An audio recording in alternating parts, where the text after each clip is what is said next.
इसलिए अगर उनका कोई हिस्सा गलती से आपके पास आ गया है तो उनको दे दीजिए, फिर आपके भाग्य की जितनी समस्याएं हैं वो समाप्त हो जाएंगी। मैं फिर आपको जागृत करूं कि जो त्रिक भाव के स्वामी हैं वो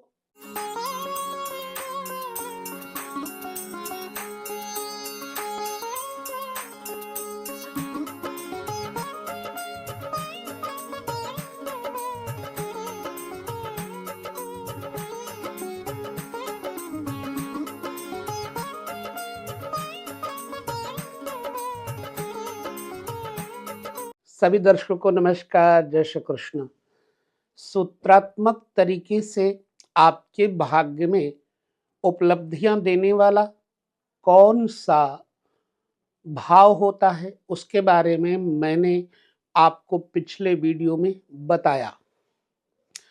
अब यह जान लीजिए कि आपके भाग्य में बाधा पहुंचाने वाले कौन से भाव हैं।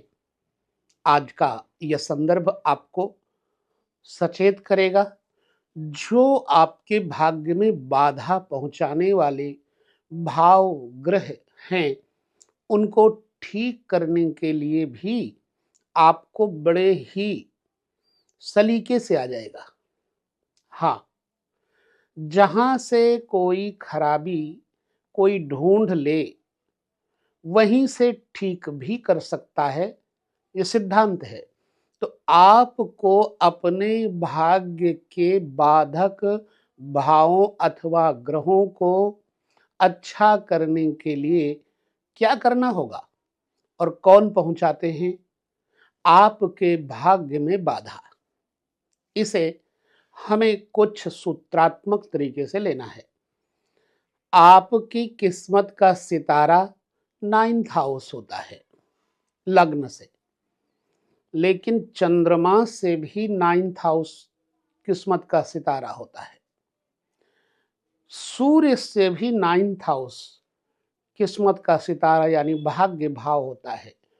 कौन सा माने कौन सा ना माने, इसके लिए सिंपल सा कार्य है। आपको अगर भौतिक जगत के बारे में विचार करना है तो लग्न से देख लीजिए, सबसे सहज बात है। दूसरी, चंद्रमा से 9th हाउस को देख लीजिए। आप देखिए लग्न कितना मजबूत है, कितने डिग्रियों पर है। फिर देख लीजिए चंद्र लग्न कितने डिग्रियों पर कितना मजबूत है, सूर्य लग्न कितने डिग्रियों पर कितना मजबूत है। जो भाव जो लग्न ज्यादा मजबूत हो उसके अनुसार आपके 9th हाउस का भाग्य भाव बढ़िया फल देगा। जैसे आपका लग्न डिग्रियों के माध्यम से मजबूत पाया गया, अब लग्न से चंद्रमा का विचार करें कमजोर पाया गया, सूर्य का विचार करें कमजोर पाया गया, तो आप लग्न से ही अपने भाग्य भाव का निश्चय करेंगे। अन्यथा आप अपने चंद्र लग्न से निश्चय करेंगे। ये आपको अपने कुंडली से देख लेना है कि कौन सा भाव ज्यादा फलित होता है, चंद्र लग्न लग्न या सूर्य लग्न। अगर आपके कार्यक्षेत्र में परेशानी है तो सूर्य लग्न से आप देखिए। अगर आपको मानसिक उलझन बचपन से लेकर आज तक है तो लग्न से देखिए। चलिए, अब आपको यहां समझना है कि आपके भाग्य को खराब करने वाले ग्रह कौन से हो सकते हैं। सबसे पहले,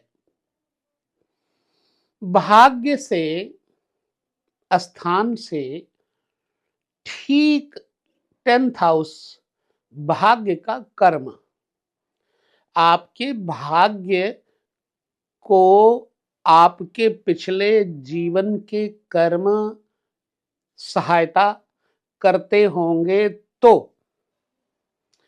आपके 6ठे भाव में शुभ ग्रह बैठे होंगे। अगर विचार करोगे भाग्य भाव से गिनती करोगे तो भाग्य का 10वां स्थान कौन सा है? ठीक 6ठा भाव है।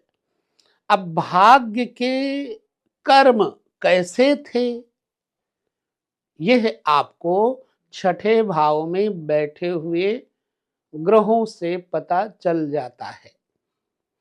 अगर 6ठे भाव में बैठे हुए राहु, केतु, शनि, मंगल आदि हैं, तो आप अपने भाग्य को कर्मों के माध्यम से प्रबल बनाने का भरसक प्रयास कर रहे होंगे और आप भौतिक जगत में वर्तमान काल में खूब सुख भी उठा रहे होंगे। यह आपको देखना है। इसका मतलब क्या है कि आप रोग से, कर्जे से, दुश्मन से लड़ने में पूरी तरह आलोकित हैं, समर्थ हैं। 6ठे घर में बैठा हुआ जो भी बुरा ग्रह है वो आपके भाग्य भाव को उजागर करेगा।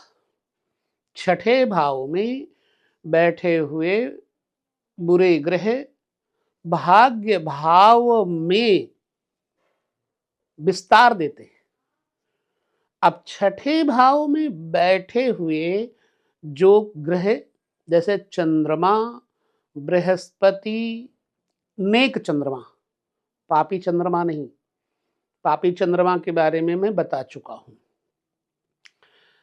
चंद्रमा नेक यानी अच्छा, शुभ, शुक्ल पक्ष में चंद्रमा प्रबल होता है और कृष्ण पक्ष में निर्बल होता है। जिन तिथियों में वो अगर निर्बल चंद्रमा बैठा है तो भी अच्छा होगा।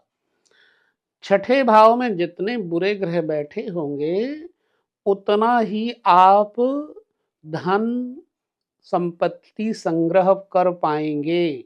यानी आप मेहनत कर रहे हैं और मेहनत के लिए आप पशुओं की तरह व्यवहार जगत में उतर रहे हैं, खरी मेहनत कर रहे हैं। 6ठे घर में बैठे हुए दोषी ग्रह, पापी ग्रह आपको पशुवत श्रम करने के उपरांत खूब भाग्योदय करेंगे। लेकिन कभी कभी यहां पर खिचड़ी ग्रह बैठ जाते हैं। एक शुभ ग्रह बैठ गया, एक अशुभ ग्रह बैठ गया। अब यहां शुभ ग्रह आपके हृदय की दुर्बलता को दिखाते हैं। मान लीजिए यहां बृहस्पति बैठे हैं 6ठे घर में, ठीक है। अब बृहस्पति हो गए शुभ, यहां राहु बैठ गए, बृहस्पति शुभ राहु, तो चंडाल योग, गुरु चंडाल योग का निर्माण हो गया।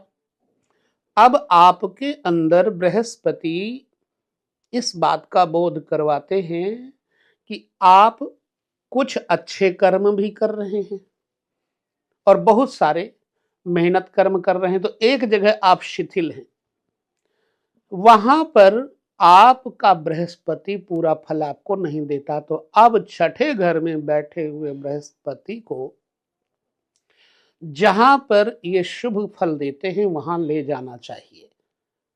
मैंने यही बोला है ना कि जो आपके भाग्य में परेशानियां, निर्बलता देते हैं उनको सबल बना लेना है। तो आपको वहां पर बैठे हुए मिश्रित शुभ और अशुभ दोनों के बीच में फंसे हुए बृहस्पति को उठा के कहां ले जाना है? चौथे घर भी ले जा सकते हैं, 5वें घर भी ले जा सकते हैं। अब कैसे ले जाएंगे? चौथे घर में गाय की सेवा के माध्यम से बृहस्पतिवार को कुछ पीली वस्तुएं खिलाते हैं या किसी साधु को पीले वस्त्र, पीली वस्तुएं देते हैं, तो आपका बृहस्पति जो अशुभ परिणाम दे रहे थे अच्छा फल देने लग जाएंगे। अब यहां और समझना, अगर 6ठे भाव का स्वामी आपके भाग्य भाव में बैठ गया है, तो फिर आप का जो भाग्य है वो कर्जा, शत्रु, रोग से पीड़ित हो गया, क्योंकि छठा भाव त्रिक भाव है और त्रिक भाव का फल अच्छा नहीं होता। तो त्रिक भावेश जब आपके भाग्य भाव में बैठ गया हो, उसे कैसे ठीक करें?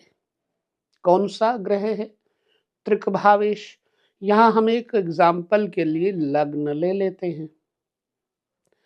तो लग्न लेते हैं हम वृष, आपको समझाने के लिए वृष लग्न ले लिया। अब छठे घर में आप जब आएंगे तो यहां तुला लग्न है। अब वृष लग्न और तुला लग्न दोनों का स्वामी शुक्र है। ये जाकर के बैठ गए कहां? भाग्य भाव में। छठे का फल ज्यादा दे रहे हैं, लग्न का फल कम दे रहे हैं, तो आपके जीवन में समस्याएं पैदा करेंगे। अब इन समस्याओं के निदान का क्या आशय है, क्या किया जा सकता है? तो अब आपको चाहिए कि अपने उस भाग्य भाव में बैठे हुए लग्नेश और षष्ठेश त्रिक भाव के स्वामी को सप्तम भाव में अर्थात पत्नी तथा पार्टनर को कुछ मीठी वस्तुएं, कुछ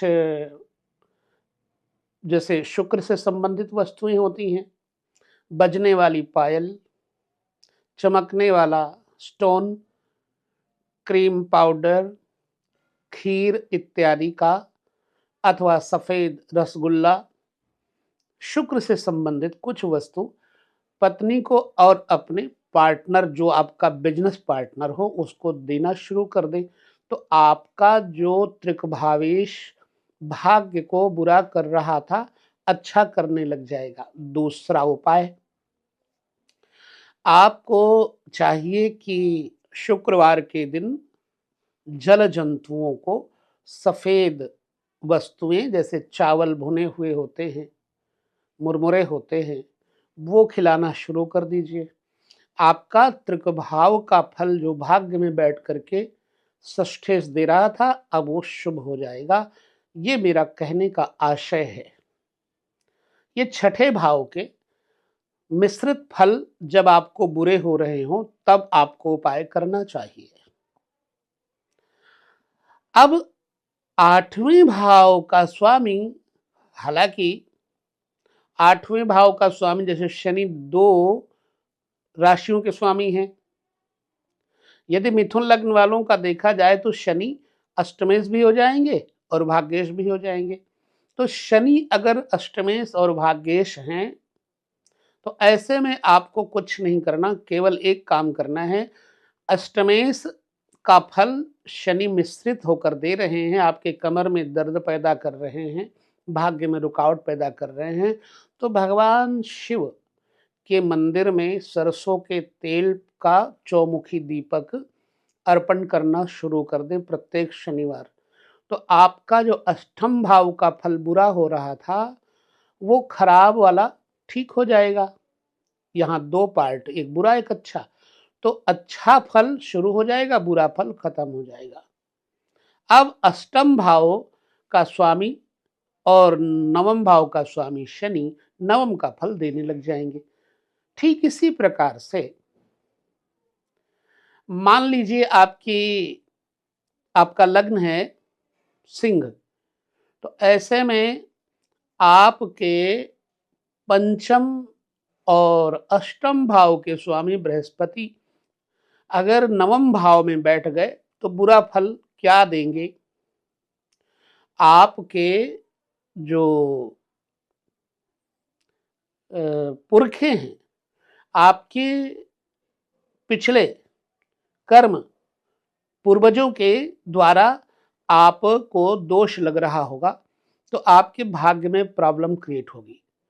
ऐसी अवस्था में चूंकि बृहस्पति चाहे जो भी हो अष्टमेश होकर के भी नवम में त्रिक भाव का फल नहीं दे पाएंगे। मैं एग्जाम्पल के लिए समझा रहा हूं। लेकिन अगर अष्टमेश भाग्येश के साथ युति कर रहे होंगे कहीं किसी अन्य लग्न के अनुसार, तो आपके भाग्य में बड़ी गहरी समस्याएं उत्पन्न करेंगे। आप जो कुछ करेंगे आपके भाग्य में लिखा ही नहीं, आप चढ़ते चढ़ते शिखर पर नीचे धड़ाम से गिरेंगे। तो अब त्रिक भाव अष्टम भाव का स्वामी अगर भाग्य भाव के साथ कई युति दृष्टि योग या एक साथ बैठा हो, तो आपको तत्काल उस त्रिक भाव अष्टम भाव के ग्रह का उपाय क्या करना है। आप शमशान में कहीं शिव स्थान हो तो वहां भगवान शिव को जल अर्पण करें, धूप दीप करें। आपका जो पूर्वजों का श्राप अभिशाप लगा हुआ होगा वो ठीक होना शुरू हो जाएगा। मेरा आशय है कि आपको त्रिक भाव के साथ संबंध बना रहे भाग्य स्थान पर ग्रहों के कारण रुकावट मिल रही है, अब नहीं मिलेगी। तो छठे आठवें भाव के ग्रह अगर नवे भाव के साथ कोई युति करेंगे तो आपके भाग्य में बाधा पहुंचेगी। दूसरा, दो बातें हो गई। तीसरा, 12वें घर। 12वें घर का स्वामी अगर आपके भाग्य भाव के साथ कोई युति बना रहा होगा तो आपको उस व्यक्ति उस संबंध से, जैसे 12वां घर खर्च का है, 12वां घर आपके पिता के छोटे भाई बहनों का है, तो छोटे भाई बहनों से, पिता के छोटे भाई बहनों यानी बुआ और चाचा आदि से आपके भाग्य में बाधा पहुंच रही होगी। इसलिए अगर उनका कोई हिस्सा गलती से आपके पास आ गया है तो उनको दे दीजिए, फिर आपके भाग्य की जितनी समस्याएं हैं वो समाप्त हो जाएंगी। मैं फिर आपको जागृत करूं कि जो त्रिक भाव के स्वामी हैं वो भाग्य भाव के साथ बैठने पर जो बाधाएं देते हैं उनको ठीक करने का ये प्रयोजन वीडियो में बताने का है सूत्र। तो छठे भाव, आठवें भाव और 12वें भाव के स्वामी के साथ भाग्य भाव के स्वामी का एक साथ बैठना नुकसानदायक होता है और नुकसान से बचने के लिए ये उपाय करना चाहिए। फिर 12वें घर के बारे में आपको बता दूं, 12वां घर क्षय भी है, यज्ञ भी है, दान भी है और शैया सुख भी है। तो आपको अगर 12वें घर के स्वामी के साथ भाग्य के योग इकट्ठे बनेंगे तो परेशान करेंगे ही करेंगे। लिहाजा यज्ञ कर्म, दान कर्म, चाचा और बुआ को कुछ दे करके संतुष्ट करें तो आपकी किस्मत में जो परेशानियां हो रही हैं उठने में वो ठीक हो जाएंगी। ये मेरा आशय था। कल के वीडियो में हमने बताया था कि भाग्य को किसके माध्यम से उजागर किया जा सकता है, कौन है जो आपके किस्मत के सितारे को उठाते हैं, कौन है जो आपके भाग्य भाव को दबाते हैं। यह आपको समझ में आ गया होगा। तो इस वीडियो में यह आशय समझने के उपरांत उपाय करने के बाद आप जो मैंने अभी बताया मुझे अपने कमेंट में बताइएगा कि आपके साथ जीवन में क्या कुछ शुभता आई। विराम लेता हूं, यहाँ किसी अन्य विषय पर आपके साथ पुनः चर्चा करूंगा। तब तक नमस्कार, जय श्री कृष्ण।